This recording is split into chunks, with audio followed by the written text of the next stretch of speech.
할렐루야. 아멘. 하나님 말씀의 은혜 받을 준비 되셨습니까? 아멘. 네, 오늘 설교 제목이 뭡니까? 노할 수 있는 믿음. 좀 정확하게 말하면은 노라고 말할 수 있는 믿음. 좀 다른 말로 노라고 말할 수 있는 용기, 이런 제목으로 같이 은혜를 나누려고 합니다. 2015년, 지금부터 한 4년 전이죠. 5년 전이죠. 한국에서 제일 오랫동안 베스트셀러로 팔렸던 책 중에 하나가 미움받을 용기라는 책이 있었습니다. 미움받을 용기. 혹시 들어보셨습니까? 네, 책 이름이 미움받을 용기입니다. 이것은 일본의 기시미 이치로하고 고가 구미타케라는 사람이 쓴 책을 번역한 책인데, 이 책은 그 알프레도 아들러라고 하는 유명한 심리학자의 그 심리학 이론을 또 대화 형식으로 이렇게 그것을 이렇게 풀어서 만든 책이었습니다. 베스트셀러라고 해서 저도 사서 이 책을 봤습니다. 근데 책이 베스트셀러라도 자기에게 맞는 책이 있고 자기와 안 맞는 책이 있습니다. 근데 저는 그 책이 왜 베스트셀러인지 그렇게 좀 이렇게 제가 의아했습니다. 그런데 그 책에서 참 제게 인상 깊은 말이 하나가 있었는데, 인간은 누구나 변할 수가 있고 누구나 행복해질 수가 있다, 이렇게 얘기합니다. 이거는 아들리의 이야기입니다. 단 그렇게 하기 위해서는 용기가 필요하다. 용기가 필요하다. 그러면 이 말을, 미움받을 용기라는 이 말을 적용한다면은 우리가 다른 사람에게 미움받을 용기가 있을 때 우리는 행복한 자기 삶을 살 수 있다, 이렇게 말할 수가 있습니다. 저는 그래서 이 책의 안에 내용보다는 그 제목이 너무나 포괄적이면서도 상대적인 아주 좀 이렇게 좋았습니다. 우리 인생을 살면서요, 참 우리는 뭔가 속으로는 남에게 노하고 싶은데 어쩔 수 없는 체면 때문에 저 사람이 나를 미워할까봐, 또 나를 왕따시킬까봐, 뭔가 손아딜까봐 우리는 내 안에 있는 마음은 노인데 밖으로 예스 하는 경우도 있고, 또 나는 예스 하고 싶은데 어쩔 수 없이 노라고 말할 때가 있잖아요. 그렇지 않습니까? 사람은 정도의 차이가 있지만은 내 마음에 있는, 내 안에 있던 내 생각이나 내 원칙 기준으로 말하기보다는 내 안에 있는 생각과 기준이 아닌 상황과 사람에 따라서 우리는 내 마음과 다르게 노해야 할 곳에 예스를 하고, 예스를 해야 할 때 노함으로 인해서 도리어 우리 인생이 불행해지고, 돌아와서는 자기를 향해서, 야, 내가 왜 이렇게 용기가 없었을까? 내가 이렇게 왜 바보였을까? 왜 내 인생은 날마다 저 사람들에서 질질 끌려다닐까? 눈치를 볼까? 라고 하면서 자책하고 후회할 때가 우리는 많이 있을 때가 있습니다. 믿음이 무엇입니까? 믿음이라는 만물의 창조자이시고 그 다음에 통치자이시며 구원자 되시는 삼위일체 하나님을 바로 알고 믿는 것이 첫째 믿음이겠죠. 두 번째 믿음이란 믿는 거로 끝나는 것이 아니라 그 하나님, 만물의 주인이신 하나님의 선하시고 기뻐하시고 온전한 뜻이 무엇인지를 분별하는 것입니다. 하나님의 뜻이, 그게 우리 삶의 원칙 아니겠습니까? 그렇다면 세 번째 믿음은 그 하나님의 선하시고 온전한 뜻을 따라서 하나님이 선하다고 하는 것에 대해서는 환경과 조건과 사람을 넘어서서 우리는 예수를 해야 될 것이고, 아무리 내게 이득이 되고 사람들이 다 좋아하고 사람들이 그것을 따라간다 할지라도 하나님의 말씀에 그르친 것들에 대해서는 우리는 용기 있게 노라고 말할 수 있는 것이 믿음 아니겠습니까? 그럼 우리는 실상 예수를 믿는다고 하지만은 우리 하나님 말씀의 원칙보다는 환경과 사랑과 내 이익과 순간의 자존심 때문에 예스를 해야 할 곳에 노를 하고, 노를 해야 할 때 예스를 하는 이중적인 삶을 살고, 그것 때문에 돌아와서 후회하고 하나님 죄송합니다 할 때가 참 많이 있는 것을 고백하지 않을 수가 없습니다. 오늘 성경에 나와 있는 이 창세기 39장 이야기는 너무나도 유명한 이야기 아니겠습니까? 바로 그 요셉이 형제들의 시기를 받아가지고 팔려가지고 애굽 땅에 노예로 왔는데, 그 노예 시장에서 그 바로 왕의 경비대장, 계모대장이었던 보디발이 그를 사서 보디발 집에 노예로 간 거예요. 노예로 갔는데 참 너무나 성실하고 정직하고 또 이렇게 신실하니까 보디발이 비록 노예였지만은 그를 그 집안에는 모든 노예와 식소를 다 간장하는 집안의 총무를 만들어줬어요. 그런데 그 보디발의 아내인 미세스 보디발이 젊고 아주 성실하고 정직하고 실력 있는 아주 잘생긴 요셉을 보고서 마음에 짝사랑을 하다가, 그리고 짝사랑이 지나쳐가지고 상사병이 돼가지고 이제 남편이 없는 시간이 되면 시도 때도 없이 요염한 눈빛을 보내면서 자기와 잠을 자자라고 하면서 이제 이렇게 꼬신 겁니다. 유혹을 한 것입니다. 그런데 요셉은 그것을 놓아했지 않습니까? 거절함으로 인하여 도리어 주인의 마님을 겁탈하는 아주 나쁜 강간 미수범이 돼가지고 감옥에 갇힌 이야기가 오늘 성경 이야기입니다. 근데 우리는 요셉이 얼마나 이대한 인생을 살았는가에 대해서는 뭐 더 이야기할 게 없죠. 결국 하나님께서 그를 형통케 하셔서 노예가 그 애굽의 최강대국인 그 애굽의 바로의 총리가 되어서 정말로 흉노로부터 그 나라만 구한 것이 아니라 그 열방을 구하고 자기 가족들을 구하는 하나님의 구속사에 쓰임받은 이대한 인물이 되지 않았습니까? 근데 오늘 요셉이 노예에서 이렇게 이대한 인물이 되고 하나님의 꿈과 비전을 이룰 수 있는 이유가 무엇인가? 저는 한마디로 요셉은 하나님의 원리 원칙을 따라서 노해야 할 곳에 노할 수 있는 용기가 있었고, 예스를 해야 할 곳에 예스를 하는 믿음이 있었기 때문에 가능한 것입니다. 여러분, 우리가 아무리 주여 주여 하지만은 주여 주여 하는 자가 다 천국에 들어가는 것이 아니라 하나님 아버지 뜻대로 하는 자가 들어간다 하지 않습니까? 이 말을 다르게 말할 때 우리가 하나님의 원칙과 말씀의 기준을 가지고서 하나님의 말씀에 맞는 것은 꼭에 칼이 들어와도 예스를 하는 것이고, 지금 당장 내가 볼 때 이익이 되고 사람들이 인기를 받을 수 있고 그런 것이지만 하나님의 말씀의 원칙에 벗어나는 것이라면 왕따를 당한다 할지라도 그래서 가감히 용기 있게 노라고 말할 수 있는 믿음, 이것이 참 믿음이고, 지금은 손해보는 것 같고 지금은 오해를 당하는 것 같고 지금은 미움을 받는 것 같지만 오늘 이 하나님께서 요셉이 강간범으로 깜빵에 갔지만은 하나님께서 그를 들어서 도리어 총리를 만들지 않습니까? 지금 당장은 손해보는 것 같을지라도 원칙을 따라 사는 사람은 사는 것이고, 지금 당장 이익을 따라 자존심을 따라 욕망을 따라 세상을 따라 사는 사람은 사는 것 같지만 결국 죽고 실패하는 것을 역사 속에 우리는 얼마나 많이 보고 있습니까? 자, 오늘 이게 보면은요, 자, 요셉이 용모가 빼어나고 아름다웠더라라고 했습니다. 요셉이 이렇게 노예로 팔려갈 때 나이가 17, 10대였습니다. 그러면 이제 보디발의 집안에서 뭐 가자마자 총무가 됐겠습니까? 몇 년 동안 성실하게 일을 하니까 한 20대 초반 정도 되었던 것 같습니다. 그래서 용모가 준수하고 오늘 용모가 빼어나고 하는데, 이걸 다른 성경에 보니까 요셉은 젊고 신체가 건장하고 키도 크고 머슬도 나오고 사람의 식스팩이 있는 사람인 겁니다. 그런데 그러고 난 뒤에 얼굴은 기공자처럼 아주 미남이었더라. 그렇지 않습니까? 좀 쉽게 말하면은요, 좀 이렇게 이야기 드리겠습니다. 옛날에 겨울연가, 최배용준 나오는 겨울연가 보지 않습니까? 뭐 한국보다 일본에서도 인기를 끌었는데, 배용준이가 나온 배용준의 어떤 그 키와 그것은 그 극중의 그 어떤 멋있는 그 캐릭터와 그 얼굴, 그 앞에 그 일본에 얼마나 많은 아줌마들이 거기에 그렇게 짝사랑의 상사병에 걸렸습니까? 지금 요셉이 바로 그렇게 키가 크고 잘생기고 인품이 아름다웠고, 그러다 보니까 그걸 보는 미세스 보디발이 보면 가슴이 쿵쿵 뛰는 거예요. 자기 남편을 별 볼 일 없는 거야. 그런데 요셉만 보면, 야, 저 요셉과 한번 사랑 한번 해봤으면, 저 요셉과 한번 내가 정말 동침만 해봤으면 내가 죽어도 요한이 없다, 이런 생각이 드는 거예요. 그런 생각이 드는 것입니다. 그런데 어떻습니까? 미세스 보디발은 남편이 있는 사람입니다. 그렇지 않습니까? 자식도 있지 않겠습니까?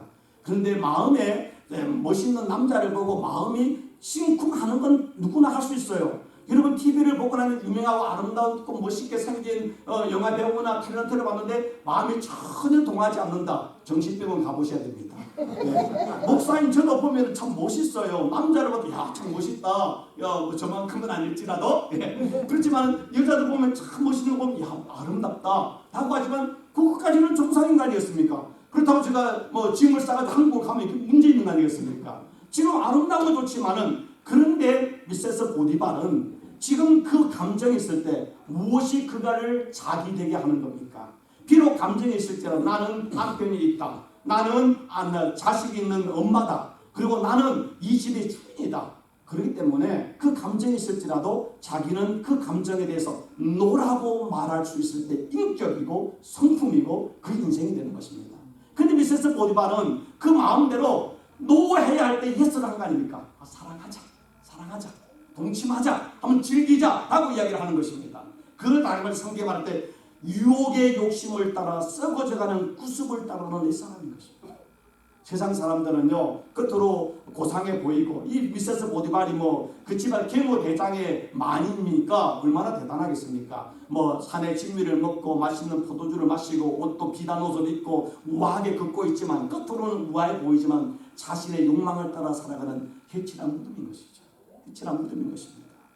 그래서 오늘 말씀해 보니까 여인이 이 미세스 보디발이 날마다 요셉에게 청하였다. 요셉이 조금 전 주인이 없거나 또 주인이 있어도 같이 밥을 먹으면서 주인이 저 뒤에서는 싹 잉크를 하시면 하면서 이렇게 유혹을 하는 거예요. 그리고 없으면은 그 손을 잡고 야 요셉 나하고 한번 잠자자, 나하고 사랑하자, 인생은 짧은 거야, 노세 젊어서 노세 그러면서 했겠죠. 그래 하는 것입니다. 정말 그 불타는 열정으로 이야기를 하는 것이죠. 그러다가 어느 날 주인도 없고 요셉이 집에 일을 보러 왔는데 하인도 없는 오직 단둘이 있는 시간이 저름의 찬스가 온 것입니다. 찬스가 오니까 미세스 보디발이 그 요셉을 잡고 손을 잡고 옷을 잡고 야, 한 번만 나와 같이 즐기자 하고 이야기하는 것입니다. 그런데 여러분 요셉의 입장은 어땠을까요? 요셉은 노할 수 있는 상황입니까? 노예입니다. 노예는요 주인이 죽으라면 죽는 거예요. 이 상황은요 지금 미세스 보디발과 동침을 하다가 걸리면은 보디발에 의해서 죽고 미세스 보디발의 명령을 만약에 거절하면은 미세스 보디발에 의해서 죽을 수밖에 없습니다. 그렇지 않습니까? 3,500년 전입니다. 무슨 인권이 있겠습니까? 노예에게. 그 당시에는요 노예는 가축과 집안에 기르는 개나 돼지와 다른 건 딱 하나입니다. 말을 할 줄 아는 가축입니다. 인권이 없습니다. 주교도 아무도 그에 대해서 형사상 책임을 지지 않습니다. 좀 비근한 예로 미국이라는 나라가 청교도 신앙으로 이루어졌지만 불과 지금 100년 전만 해도 이 남부 지방에서 주인이 백인 농장주가 그 안에 있는 자기 노예 중에 예쁜 흑인 여자를 겁탈한다고 그걸 고발하는 일이 있습니까? 심지어 영화를 보면 기록을 보면 어떻습니까? 이미 노예들끼리 결혼해 자식이 있는데도 그 여자를 데려가서 백인 농장주가 그 여자를 겁탈하는 일이 비일비재하지 않습니까? 성적 놀이게요. 그래도 아무도 말하지 못하는 겁니다. 그 상황이라고 지금요. 그런데 이래도 저래도 죽을 수밖에 없는 이 상황인데 성경에는 들어와 있지 않지만 예경에 포함되어 있는 희년서라는 그 성경가 예경에 보면은 이런 말을 하고 있습니다. 희년서 39장 8절에 9절에 보면은 보디발의 아내가 요셉에게 무려 1년 동안 매달려서 서로 사랑을 하고 동침을 하자고 간청을 했다. 더 나가서 요셉을 강제로 껴안고 뽀뽀를 하고 매달려서 동침하기를 원하고 심지어 집에 문을 걸어 잠가고 나가지 못하게 했다. 얼마나 적극적입니까? 적극적으로 좋은 거죠. 그러나 적극적일 때 미스터 보디발에게 그렇게 해야지 미스터 요셉에게 하면 안 되죠. 이거는 그렇지 않습니까? 근데 그걸 했다는 것입니다. 그래서 어느 날 남편도 없고 아무도 없는 시간에 눈짓을 하다가 동침하기를 청하였는데 요셉이 거기서 어떻게 했습니까? 요셉이 나이가 20대 초반입니다. 20대 초반은 물불을 가리지 않는 마치 터져나오는 그 용암 마그마와 같은 겁니다. 아무도 감당 못하는 겁니다. 만약에 저라고 20대 초반이라면 그 순간에 모든 이성은 마비되고 미세스 보디발과 함께 사랑을 나누지 않았을까요? 그게 우리의 모습이에요. 그렇지 않겠습니까? 그런데 오늘 요셉이 거절하면 요셉은 했습니까? 죽을 수밖에 없는 이 길, 순간의 쾌락을 즐길 수 있는 순간인데 요셉은 뭐라고 하면 No, 할 수 없습니다. 할 수 없습니다. 구절에 말해 이 집에서 나보다 큰 이가 없으며 주인이 아무도 내게 금하지 아니하였어도 금한 것은 바로 당신뿐이니 당신은 그의 아내입니다. 그런즉 내가 어찌 이 큰 악을 행하여 우리 같으면은 어찌 내가 이 큰 악을 행하여 나를 신뢰하고 나를 가장 종무로 삼은 우리의 주인 보디발에게 죄를 범하리까라고 말해야 되지 않겠습니까? 근데 오늘 요셉은 이 큰 악을 행하여 하나님께 죄를 지으리까? 하나님의 말씀, 하나님의 약속, 하나님의 원칙, 하나님이라는 믿음으로 나는 하나님을 향하여 나는 예스하는 사람이기 때문에 당신이 나를 유혹하고 나를 위협하고 내가 죽음에 이르 있을지라도 달콤한 이 지금 유혹일지라도 나는 당신을 향해서 노할 수밖에 없습니다. 여러분, 세상에 지금 성경 예배를 드리고 난 뒤 세상을 나가면 끊임없이 여러분을 유혹하는 예수와 노가 있습니다. 그 순간에 여러분은 하나님의 말씀의 원칙을 따라 노를 하는 것입니까? 하나님의 말씀을 벗어버리고 내 욕심과 순간의 그 몇 분의 이익과 자존심을 위해서 예스하며 세상을 따라가고 있습니까?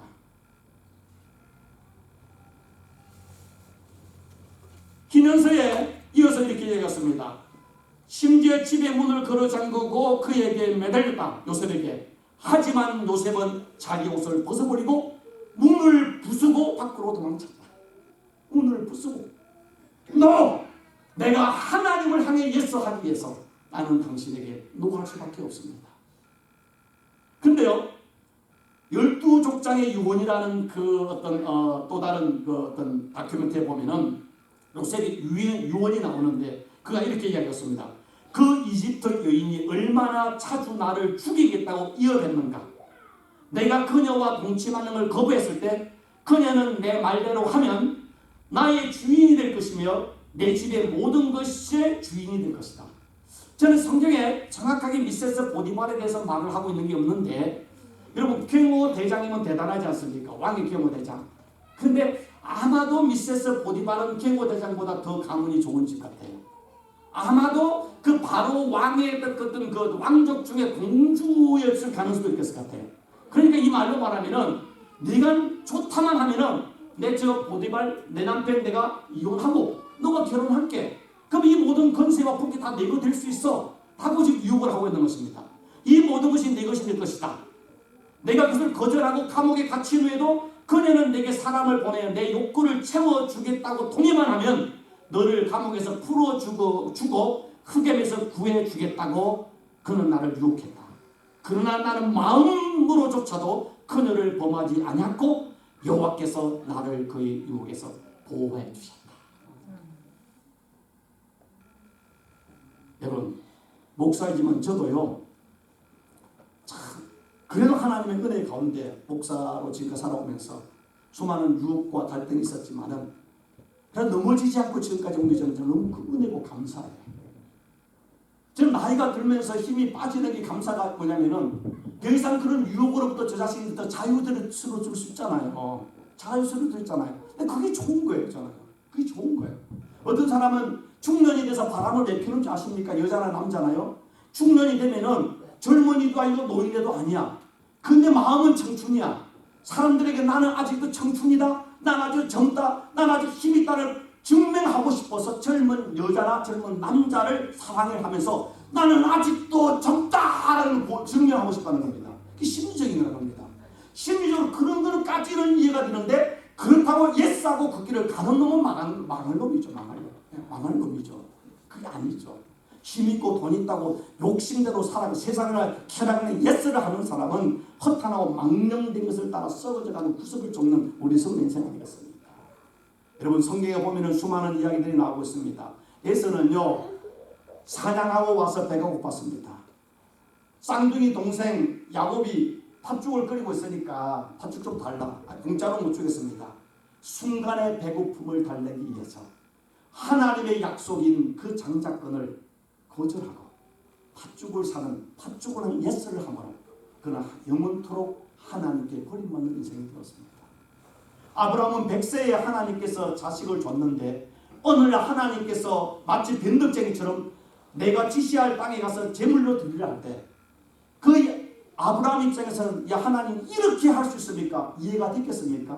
자기 생명보다 귀한 아브라함 자기 자식 그 이삭을 드리는 것. 그럼에도 불구하고 아브라함은 자기 자식을 죽이는 제물로 드리는 그 자리까지 하나님을 예스함으로 자기 아들을 노함으로 드렸을 때 하나님이 이제야 내가 여호와를 경외하는 줄 아노라. 내 자식 앞에서까지도 하나님을 향해 예스를 하고 하나님을 내 믿음을 내가 보았노라. 그래 야곱의 조상을 만들지 않습니까? 저는 이 말씀을 보면서 우리 한국의 고전 중에 참 우리가 은혜 되는 고전 있잖아요. 춘향이. 왜 그게 변사또가 나옵니까? 왜 참나 변사니까.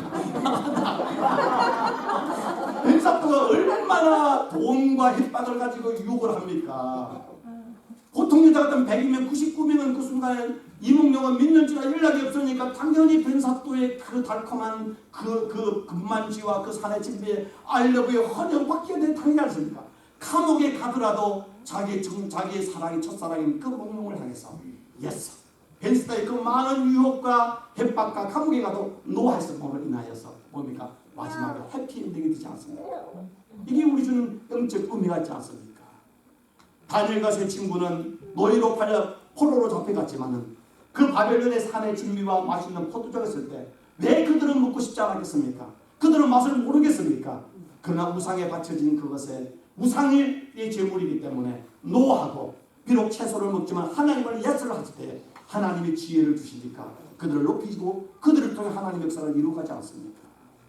성경은 이렇게 이야기하고 있습니다. 고린도서 1장 20절에 하나님의 약속은 하나님의 축복은 하나님의 말씀은 얼마든지 그리스도 안에 예가 되나니 예서가 되나니 그런즉 그 예수 그리스도로 말미암아 우리가 항상 아멘하여 예스하여 하나님께 영광을 돌리게 됩니다. 우리가 살아가는 순간에 이 순간 예수님이라면 예스를 할까 노를 할까? 그 순간에 하나님의 말씀과 원칙을 붙잡고 예수님이 노한다면은 지금 내가 손해가 되고 지금 내가 왕따를 당하고 미움을 당할지라도 감옥에 간다할지라도 노했을 때 하나님은 요셉을 들어쓰신 것처럼 우리를 들어쓰실 것이고 순간에 달콤한 선악과 앞에서 아담과 하와가 보암직하고 먹음직하고 탐스럽고 지혜롭다 해서 벌쩍 눕는 순간에 인류의 비극의 오처럼 하나님이 아닌 세상을 향해 예스를 한다면 여러분의 인생은 오늘은 살 것 같지만 내일은 죽는 것입니다. 믿음이 무엇입니까? 노할 수 있을 노를 해야 할 때 상황과 환경을 보지 않고 하나님을 붙잡고 세상을 향해서 노라고 말할 수 있는 항상 하나님을 향해서 당신이 나의 영원한 예수입니다. 나의 전부입니다. 이것이 믿음이고 용기이고 오늘 죽고 내일 살고 영원히 사는 하나님의 법칙인 것입니다. 요셉처럼 감옥에 간다 할지라도 하나님을 붙잡고 당신이 나의 예수이고 세상의 유혹과 세상의 성공을 향해서 당신은 나의 노라고 고백하는 가운데 하나님이 높이시고 하나님이 존귀케 하시는 하나님의 은혜와 승리와 축복이 저와 여러분의 있기를 주의 이름으로 축원합니다. 기도하겠습니다. 좋으신 하나님 감사합니다. 우리에게 지혜를 더하시고 믿음을 더하셔서 하나님의 역사의 주인 나의 생명의 주인이고 구원자이심을 알고 믿게 하시고 하나님의 선하시고 온전한 뜻이 무엇인지 분별해서 하나님의 말씀이 우리 삶의 중심이 되고 원칙이 되어서 아무리 세상의 유혹과 세상의 이익이 있다 할지라도 말씀에 반했을 때 노라고 할 수 있고 세상에서 손해가 되고 세상에서 왕따를 당하고 미움을 당할지라도 하나님의 말씀의 원칙에 맞는다면 예스라고 말할 수 있는 믿음의 용기 믿음의 결단을 더하셔서 우리 삶을 형통케 하시는 하나님의 은혜와 교회와 가정과 일터 우리 사랑하는 자녀들에게 넘치는 은총으로 축복하여 주옵소서. 예수 그리스도 이름으로 축복하고 기도드리옵나이다. 아멘.